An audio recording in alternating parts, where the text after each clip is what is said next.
On an island in the marshes, a woman stands alone, exiled from all she holds dear. She remembers her lover, the enemy soldier whose embrace was bittersweet. She mourns for her child, taken away by her vengeful family. What has become of her life? This is not a news item or a quotation from a humanitarian report. In fact, it is a summary of a poem spoken by a woman over 1,000 years ago.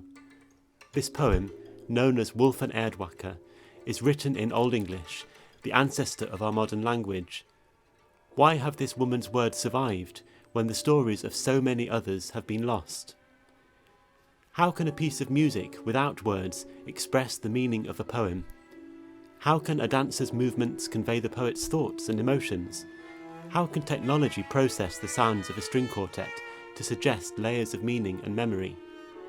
These were the key questions that inspired me to create a piece of music for dancer, string quartet and live electronics.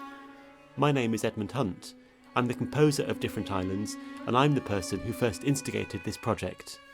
Working with choreographer Victor Fung, dancer Chloe Catherine Hillier, the Ligeti Quartet, and live electronics creator Dr. James Dooley, our collaboration led to a piece that is just over 10 minutes in length. Hello, my name is Victor Fung and I'm the choreographer for Different Islands. Hello, my name is Chloe. I am the dancer for Different Islands and I've been working with Victor Fung and Edmund on this project. After that first workshop, my approach was to really lean on the music and then use the poem as almost like a background thought when I'm creating. So the poem for me became a little bit of a backdrop that gave me context. And the music was the kind of vehicle through which I tried to create movement on.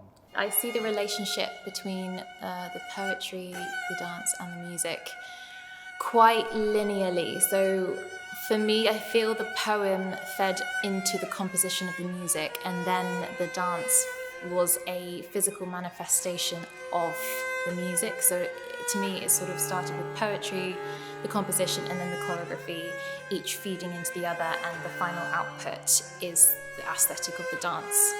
So yeah, it's a very linear relationship. When you're working with live music, it's much more about feeding off of each other's energy and finding out more about the nuances of important moments to both parties, I guess.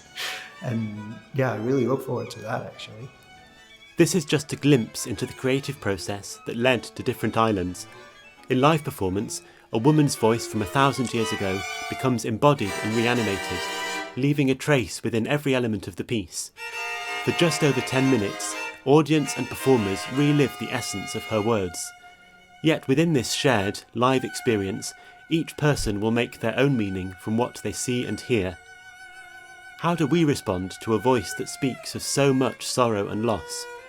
Maybe part of the answer can be found in the poem itself, a poem that has endured through so many centuries, whose very survival against all odds is testament to its strength.